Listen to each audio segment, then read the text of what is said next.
ഈശോ മിശിഹായ്ക്ക് സ്തുതിയായിരിക്കട്ടെ. ഞാൻ മാണിപ്പറമ്പിലച്ചൻ. Liturgy class 70. കത്തോലിക്ക സഭയുടെ മതബോധനം 1090.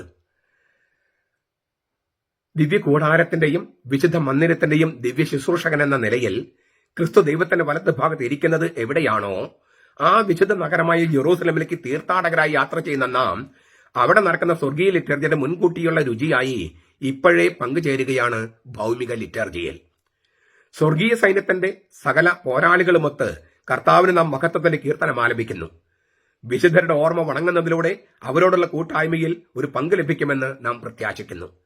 നമ്മുടെ രക്ഷകനും കർത്താവുമായ യേശുക്രിസ്തു നമ്മുടെ ജീവൻ തന്നെയായ അവൻ പ്രത്യക്ഷപ്പെടുകയും നാം അവനോടൊപ്പം തേജസ്സിൽ പ്രത്യക്ഷപ്പെടുകയും ചെയ്യുന്നതുവരെ നാം സർവാത്മന അവന് വേണ്ടി കാത്തിരിക്കുന്നു.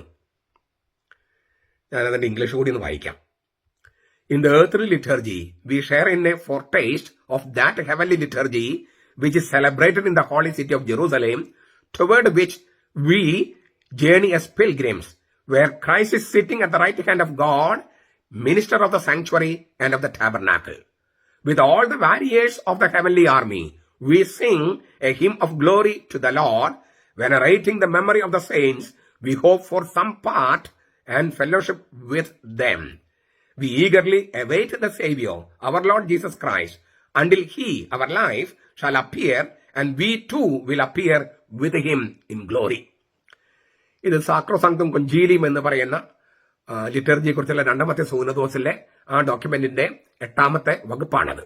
അതുപോലെ ലൂമൻ ജൻസീമിൽ 50ാമത്തെ വകുപ്പും അതിലേക്കാണ് റെഫറൻസ്. ഒരുപാട് കാര്യങ്ങളാണ് ഈ പാരഗ്രാഫിലുള്ളത്. ഈ സ്വർഗീയ ലിറ്റർജിയുടെ മുൻ ആസ്വാദനം. നമ്മൾ തീർത്ഥാടകരാണ് ഈ ഭൂമിയിൽ. ആ സ്വർഗീയ ലിറ്റർജിയിൽ കർത്താവിന്റെ റോള്, ആ സ്വർഗീയ ലിറ്ററിൽ പങ്കെടുക്കുന്ന സ്വർഗീയ സൈന്യങ്ങൾ, പിന്നെ നമ്മുടെ ജീവൻ തന്നെയായ യേശു, നാം യേശുവിനോടൊപ്പം തേജസ്സിൽ പ്രത്യക്ഷപ്പെടും. അങ്ങനെ ഒരുപാട് കാര്യങ്ങളുണ്ട്. ഇന്ന് നമുക്ക് ആദ്യത്തെ 2 കാര്യങ്ങൾ മാത്രം ഇന്ന് ചർച്ച ചെയ്യാം. മറ്റു കാര്യങ്ങളും നമുക്ക് അടുത്ത ക്ലാസ്സിൽ ചർച്ച ചെയ്യാം.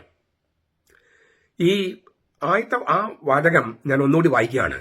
ദിവ്യ കൂടാരത്തിന്റെയും വിശുദ്ധ മന്ദിരത്തിന്റെയും ദിവ്യ ശുശ്രൂഷകൻ എന്ന നിലയിൽ ക്രിസ്തു ദൈവത്തിന്റെ വലത്ത് ഭാഗത്ത് ഇരിക്കുന്ന എവിടെയാണോ ആ വിശുദ്ധ നഗരമായ യെറൂസലേമിലേക്ക് തീർത്ഥാടകരായി യാത്ര ചെയ്യുന്ന നാം അവിടെ നടക്കുന്ന ലിറ്റർജിയുടെ സ്വർഗീയ ലിറ്റർജിയുടെ മുൻകൂട്ടിയുള്ള രുചിയായി ഇപ്പോഴേ പങ്കുചേരുകയാണ് ഭൗമിക ലിറ്റർജിയിൽ. അത് നിങ്ങൾ പല പ്രാവശ്യം കേട്ടോളൂ. നമ്മൾ പിയോസിൽ നിറക്കിയിരിക്കുന്ന ഒരു തർജ്ജമയുണ്ട്, കത്തോലിക്ക മതബോധനം. നിങ്ങൾക്ക് അതും കൂടി വായിക്കാം. നിങ്ങൾ ഈ 2 തർജ്ജമ ഒന്ന് കമ്പയർ ചെയ്യുന്നതും ഇംഗ്ലീഷുമായി കമ്പയർ ചെയ്യുന്നതൊക്കെ നിങ്ങൾക്ക് കൂടുതൽ ആഴത്തിലേക്ക് കടക്കാനായിട്ട് സഹായിക്കും. ഇന്ന് നമ്മൾ ചർച്ച ചെയ്യുന്ന 2 വാക്കുകൾ മുൻ ആസ്വാദനം എന്നുള്ളതാണ്. സ്വർഗീയ മന്ദിരത്തിലെ ലിറ്റർജി. സ്വർഗീയ മന്ദിരത്തിലെ ലിറ്റർജി. സ്വർഗത്തിൽ ഇപ്പം എന്താ നടക്കുന്നത്? ലിറ്റർജിയാണ്. നമ്മൾ വെളിപാട് പുസ്തകം, എൻ്റെ ഒരു പുസ്തകമുണ്ട് വെളിപാടിനെ കുറിച്ചുള്ള, വെളിപാട് പുസ്തകത്തെ കുറിച്ചുള്ള എൻ്റെ പുസ്തകമുണ്ട്. അപ്പോക്കാലിപ്സ് അൺസീൽഡ് എന്നാണ് പുസ്തകത്തിന്റെ പേര്, ഇംഗ്ലീഷാണ്. ഈ book of apocalypse as A heavenly liturgy. ആ സ്വർഗത്തിൽ നടക്കുന്ന ലിറ്റർജിയുടെ മുൻ ആസ്വാദനമാണ് ഭൂമിയിലെ ലിറ്റർജി. ആ സ്വർഗീയ ലിറ്റർജിയെ കുറിച്ച് ഹെബ്രായ ലേഖനം പറയുന്നത് മുഴുവൻ സ്വർഗത്തിൽ നടക്കുന്ന ലിറ്റർജിയെ കുറിച്ചാണ്. അവിടേക്ക് അവൻ കയറിപ്പോയത് ഈ ഒരു ദേവാലയ വിരി ഇങ്ങനെ പിളർന്നിട്ടാണ്. ആ ദേവാലയ വിരി എന്ന് പറയുന്നത് അവന്റെ സ്വന്തം ശരീരമാണ്. ഹെബ്രായ ലേഖനം 10, 19, 20. അപ്പോ ദേവാലയ വിരി നെടുകെ പിളർന്നു എന്ന് പറയുന്നത് ജെറൂസലേം ദേവാലയത്തിൽ വിരിയാണ് അന്ന് പ്രത്യക്ഷത്തിൽ കണ്ടതെങ്കിലും അതല്ല ശരിക്കും ഉണ്ടായത് യേശുവിന്റെ ശരീരം എന്ന വിരിയാണ് പിളർക്കപ്പെട്ടത്. അങ്ങനെ പിളർക്കപ്പെട്ടപ്പോഴാണ് അവിടുന്ന് ജീവജലം എന്ന പരിശുദ്ധാത്മാവും ജീവരക്തം എന്ന കുർബാനയും പുറപ്പെട്ടത്, മാമോദിസയും കുർബാനയും. അപ്പൊ ഈ ദേവാലയ വിരി, ആ ഉള്ളിലൂടെയാണ്, അതായത് യേശുവാകുന്ന ദേവാലയം, അതായത് അവന്റെ ശരീരമാകുന്ന ദേവാലയ വിരി, അത് പിളർക്കപ്പെട്ട് അവിടെ നിന്ന് പരിശുദ്ധാത്മാവ് വരുന്നു, അവിടെ നിന്ന് മാമോദിസ വരുന്നു, അവിടെ നിന്ന് രക്ഷ വരുന്നു, വിശുദ്ധ കുർബാന വരുന്നു. അതിലൂടെയാണ്, അത് സ്വീകരിക്കുമ്പോൾ ആ തുറന്നു കിടക്കുന്ന പാർശ്വത്തിലൂടെയാണ് നാം സ്വർഗത്തിലേക്ക് പ്രവേശിക്കുന്നതെന്നാണ്. അതുകൊണ്ടാണ് ആ ദേവാലയ വിരി വളരെ പ്രധാനപ്പെട്ടതാണ്. ലത്തീൻ സഭയിലും ഇപ്പോഴും ഈ സക്രാരുടെ മുമ്പിൽ ഒരു വിരി ഇടാറുണ്ട്, ചെറിയൊരു വിരി. പണ്ട് ലത്തീൻ സഭയിലും വിരി ഉണ്ടായിരുന്നു ദേവാലയത്തിന്. അതിന് പകരമായിട്ടാണ് ഇപ്പൊ ക്ലാസിക്കാല് ദേവാലയത്തേക്ക് പ്രവേശിക്കുന്നതിന് ഒരു ചെറിയ ഒരു ലിമിറ്റേഷൻ വെച്ചിട്ടുണ്ട്. അവിടെ ഇങ്ങനെ ആരും ഓടിക്കയറാതിരിക്കാൻ ഇല്ലേ, അവിടെ ഇങ്ങനെ ഈ ക്ലാസിക്കാലെന്നല്ല പറയാ, ഒരു ചെറിയ വേലിയുണ്ട് അവിടെ. അത് ആ വിരിക്ക് പകരമാണത്. അവിടേക്ക് പ്രവേശിക്കാനായിട്ട് എല്ലാവർക്കും പാടില്ലെന്നാണ്. മാലാഖമാർ പോലും അവിടെ ചെല്ലാനായിട്ട് ഭയപ്പെടുന്നു എന്നാണ്. ആ ഭയം എന്ന് പറഞ്ഞാൽ ദൈവത്തോടുള്ള ആദരവോട് കൂടിയ ഭയം, ബഹുമാനത്തോടു കൂടിയുള്ള ഭയം. ആ ഭയത്തോടു കൂടിയാണ് നമ്മൾ അവിടെ പ്രവേശിക്കേണ്ടതാണ്. അപ്പോൾ ദേവാലയ വിധി എന്ന് നമ്മൾ കേൾക്കുമ്പോൾ ഉടനെ തന്നെ ചങ്ങനാശ്ശേരിക്കാരുടെ വിധി എന്ന് കാണാതെ അത് സീറോ മലബാർ സഭയുടെയും കത്തോലിക്ക സഭയുടെയും സ്വർഗീയ മന്ദിരത്തിന്റെയും ഭൗമിക പതിപ്പായി കണ്ടാല് നമ്മുടെ പ്രശ്നങ്ങൾ തീരും. ഇത് ഓരോ മെത്രാന്മാർക്കും ഇല്ലേ വഴക്ക് കാരണം, മെത്രാന്മാർ തമ്മിലുള്ള വഴക്ക് കാരണം അവർക്ക് ഓരോരുത്തർക്കും അനുവാദം കൊടുത്തു. അങ്ങനെ സംഭവിച്ചപ്പോഴോ ഈ തിരുവചനങ്ങൾ തന്നെ വ്യഭിചരിക്കപ്പെടുകയാണ്. തിരുവചനങ്ങൾ തന്നെ എന്താ പറയാ ഇങ്ങനെ മായം ചേർത്ത് വ്യാഖ്യാനിക്കുന്ന ഒരു അവസ്ഥ വരികയാണ്. ഇനി ആ മെത്രാന്മാർക്ക് ഈ ബൈബിൾ അറിയോ? മിക്കവർക്കിട്ട് അറിയില്ല. അറിഞ്ഞാൽ തന്നെയോ അത് സ്വീകരിക്കാൻ തയ്യാറുമല്ല. അങ്ങനെയുള്ള ഒരു വലിയൊരു പ്രശ്നമുണ്ട്. അതിനാൽ ഈ സ്വർഗത്തിൽ നടക്കുന്ന കല്യാണ വിരുന്ന്, ദിവ്യ കുഞ്ഞാടിന്റെ കല്യാണ വിരുന്ന്, അതിന്റെ മുൻ ആസ്വാദനമാണ് കുർബാന. ലത്തീൻ സഭയിലെ കുർബാനയില് ദിവ്യകാലം സ്വീകരിക്കുന്ന മുമ്പ് എന്താണ് പറയുന്നത്? ദിവ്യ കുഞ്ഞാടിന്റെ കല്യാണ വിരുന്ന് ക്ഷണിക്കപ്പെട്ടിരിക്കുന്നവർ ഭാഗ്യവാന്മാർ. എവിടുന്ന വചനം? വെളിപാട് പുസ്തകം 19 അധ്യായമാണ്. ദിവ്യ കുഞ്ഞാടിന്റെ കല്യാണ വിരുന്ന് ക്ഷണിക്കപ്പെട്ടിരിക്കുന്നവർ ഭാഗ്യവാന്മാർ. ദിവ്യകാരണം സ്വീകരിക്കാൻ തൊട്ട് മുമ്പ് പറയുന്ന വചനമാണത്. വെളിപാട് പുസ്തകം 19 അധ്യായം. അപ്പോൾ ഈ നമ്മൾ കുർബാനയെ കുറിച്ച് പറയുമ്പോൾ ഉടനെ തന്നെ ഈ എറണാകുളം, ഫരീദാബാദ് ഇവരൊക്കെ പറയുന്നത് അന്ത്യത്താഴത്തിന്റെ ഓർമ്മ. അത് ഭൂതകാലവുമായിട്ട് അവർ കെട്ടുകയാണ്. അങ്ങനെ ഒരൊറ്റ കാര്യവും മറ്റു കൂട്ടിക്കെട്ടുന്നത് കൊണ്ടാണ് അവർക്ക് അതിന്റെ അന്തസ്, ഈ കുർബാനയുടെ അന്തസ്, അതിന്റെ ദൈവശാസ്ത്രം അറിയാൻ പറ്റാത്തത്. നമ്മൾ സ്വർഗത്തില് ആസ്വദിക്കാനിരിക്കുന്ന ദിവ്യ കുഞ്ഞാടിന്റെ കല്യാണ വിരുന്നിന്റെ മുൻ ആസ്വാദനം, ആന്റിസിപ്പേഷൻ, ഫോർടേസ്റ്റ്, ആ വാക്ക് ഇവിടെ ഉപയോഗിച്ചിരിക്കുന്നത് മുൻകൂറായി, ഭാവിയെ മുൻകൂറായി ഇപ്പോൾ നമ്മൾ ആസ്വദിക്കുക. അപ്പോൾ തീർച്ചയായിട്ടും അന്ത്യത്താഴത്തിന്റെ ഓർമ്മയുണ്ട്, ഭൂതകാലത്തിന്റെ ഓർമ്മയുണ്ട്. പക്ഷെ ഭൂതം മാത്രമല്ല ഉള്ളത്, ഭാവിയുണ്ട്. ഭൂതവും ഭാവിയും വർത്തമാനത്തിൽ സന്നിഹിതമാകുന്നതാണ് ലിറ്റർജി.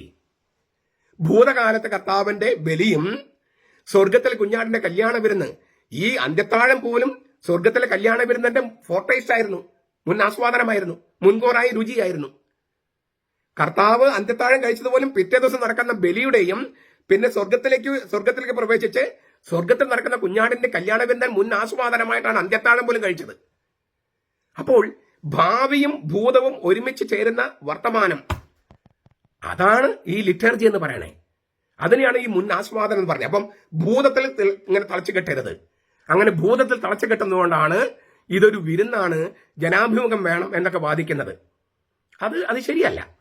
രണ്ടാമത്തെ കാര്യം ഇവിടെ പറയുന്നത് എന്താണ്? തീർത്ഥാടകരാണ് നമ്മൾ, തീർത്ഥാടകര്. പുറപ്പാടുകൾ, വഴിയിലായിരിക്കുക, അഭയാർത്ഥികള്, പ്രവാസികള്, അതിനൊക്കെ ദൈവശാസ്ത്രമുണ്ട്. ഇപ്പൊ നമ്മൾ പ്രവാസികളായിട്ട് മലയാളികള്, പ്രത്യേകിച്ചും കത്തോലിക്കര് പുറത്തു പോകുന്നുണ്ട്, ഒരുപാട് വേവലാതിയുണ്ട്. നമ്മുടെ നാടെല്ലാം, വീടുകളെല്ലാം അന്യം നിന്ന് പോകുമെന്നുള്ള പേടിയുണ്ട്. തീർച്ചയായിട്ടും അത് ചിലപ്പോൾ സംഭവിക്കും. പക്ഷേ അതിന് ദൈവശാസ്ത്രമുണ്ട്. ഈ ഭൂമിയിൽ നമുക്ക് ശാശ്വതമായി വീടില്ല. നമ്മൾ പ്രവാസികളാണ്, നമ്മൾ അഭയാർത്ഥികളാണ്. പക്ഷേ ആ അഭയാർത്ഥികളാകുന്നതിലും പ്രവാസികളാകുന്നതിലും മറ്റു ദൈവശാസ്ത്രമുണ്ട്. തീർത്ഥാടകരാണ്, സ്വർഗത്തിലേക്ക് ലക്ഷ്യം വെച്ചുള്ള തീർത്ഥാടകര്. ഇപ്പൊ ഞാൻ ഈ വീഡിയോ പറയുമ്പോൾ മലയാറ്റൂർ തീർത്ഥാടനം നടക്കുന്ന സമയമാണ്. തീർത്ഥാടനം മലയാറ്റൂർ പോകുന്ന കുറെ പേരുണ്ടല്ലോ, എറണാകുളത്ത് കുറെ പേരുണ്ട്, ഇരിങ്ങാലക്കുടയ്ക്കും ഉണ്ട്. ഈ തീർത്ഥാടനത്തിന് അച്ഛന്മാരും കൂടെ, ഞാൻ പല പ്രാവശ്യം വികാരിയായിരുന്ന സമയത്ത് പല പ്രാവശ്യം പോയിട്ടുണ്ട്. ഈ തീർത്ഥാടനത്തിന് അച്ഛൻ മുമ്പിൽ നടക്കുമ്പോൾ ഇല്ലേ, അച്ഛൻ മുമ്പിൽ നടക്കുന്നു, അങ്ങനെയല്ലേ നയിക്കുന്നത്? അച്ഛൻ മുമ്പിൽ നടക്കുന്നത്, ജനങ്ങൾ പിന്നാലെ വരുന്നു. അപ്പൊ അച്ഛന്റെ ഈ പ്രശ്നമല്ലേ കാണുന്നേ? ഇപ്പോഴും മലയാറ്റൂർ തീർത്ഥാടനത്തിന് പോകുമ്പോൾ അച്ഛൻ മുമ്പിൽ നടക്കുകയാണെങ്കിൽ അച്ഛന്റെ പ്രശ്നമല്ലേ കാണണേ? അല്ലെങ്കിൽ ആരാണോ നയിക്കുന്നത് അവരുടെ പ്രശ്നമല്ലേ കാണണേ? അപ്പൊ ഈ മലയാറ്റൂർ തീർത്ഥാടനത്തിന് പോകുമ്പോൾ വൈദികന്റെ പ്രശ്നം കണ്ടാൽ കുഴപ്പമില്ല. കുർബാനയില് ദൈവോന്മുഖമായി നിന്ന് അച്ഛന്റെ പ്രശ്നം കണ്ടാൽ കുഴപ്പമാണത്രേ. നമ്മൾ വീട്ടിൽ കുടുംബ പ്രാർത്ഥന ചൊല്ലുമ്പോഴും നമ്മൾ ഇല്ലേ മുട്ടുകുത്തി കിഴക്കോട്ട് തിരിഞ്ഞ് നിൽക്കണേ, അല്ലെ? കിഴക്കോട്ട് തിരിഞ്ഞല്ലേ എല്ലാവരും നിൽക്കുന്നേ. നിവൃത്തിയുള്ളവർക്ക് കത്തോലിക്ക കുടുംബങ്ങൾക്ക് കിഴക്കോട്ട് തിരിഞ്ഞാണ്. അവിടെ കുറച്ചുപേര് മുമ്പിൽ കുറച്ചുപേര് പുറകിലുണ്ടാവും. പൃഷ്ഠമാണ് നിങ്ങൾ കാണുന്നത്, അത് കർത്താവിനെയാണ് കാണണേ കിഴക്കോട്ട് തിരിഞ്ഞു നിൽക്കുമ്പോൾ. അപ്പൊ കുർബാനയിൽ മാത്രം അച്ഛന്റെ പ്രശ്നം കാണുന്നെങ്കിൽ അവർക്കെന്ത് കുഴപ്പമുണ്ടല്ലോ. ഈ മുന്നേറ്റക്കാരെ ഒന്ന് സൈക്കോളജിക്കൽ ടെസ്റ്റിന് വിധേയമാക്കണം.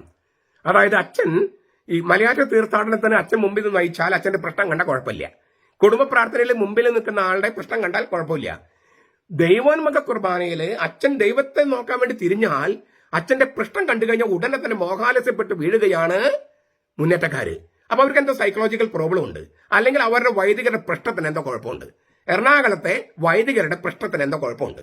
എല്ലാ വൈദികരുടെ അല്ല, കുറച്ച് വൈദികരുടെ. ഇപ്പൊ ഫരീദാബാദിലെ ചില വൈദികരുടെ പ്രശ്നത്തിനും എന്തോ കുഴപ്പമുണ്ട്.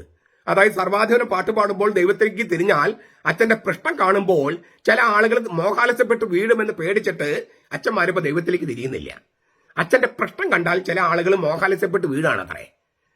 അത് ഒരു വലിയ രോഗമാണല്ലോ അത്. അപ്പൊ നിങ്ങൾ ചോദിക്കും, മാർപ്പാപ്പയോ? എത്രയോ പ്രാവശ്യം ഞാൻ പറഞ്ഞു കഴിഞ്ഞു, രണ്ടാമത്തെ സൂനോദോസിനെ തെറ്റിദ്ധരിച്ചിട്ടാണ് ലത്തീൻ സഭയിൽ ജനാഭിമുഖ കുർബാന തുടങ്ങിയത്. അത് തിരുത്താൻ ചെറിയൊരു സഭയായ സീറോ മലബാർ സഭയിൽ തിരുത്താൻ പറ്റണില്ല. അപ്പൊ ഈ ആഗോള വ്യാപകമായി കിടക്കുന്ന ലത്തീൻ സഭയിൽ അത് തിരുത്താൻ എളുപ്പമാണോ? മെത്രാമാർക്ക് അച്ഛന്മാർക്ക് ബോധം വെക്കാണ്ട് തിരുത്താൻ പറ്റുമോ? അപ്പൊ അവരെ തെറ്റിൽ തുടരുകയാണ്, തെറ്റിദ്ധാരണയിൽ തുടരുകയാണ്. അവർ വരുത്തി തെറ്റ് നമ്മൾ ആവർത്തിക്കേണ്ട വല്ല കാര്യമുണ്ടോ? പിന്നെ അവര് പാശ്ചാത്യ സഭയല്ലേ, നമ്മൾ പൗരസ്ത്യ സഭയല്ലേ? പാശ്ചാത്യ സഭയ്ക്ക് വഴി കാണിച്ചു കൊടുക്കുന്ന പൗരസ്ത്യ സഭകളല്ലേ? വിശ്വാസ പ്രമാണത്തിന്റെ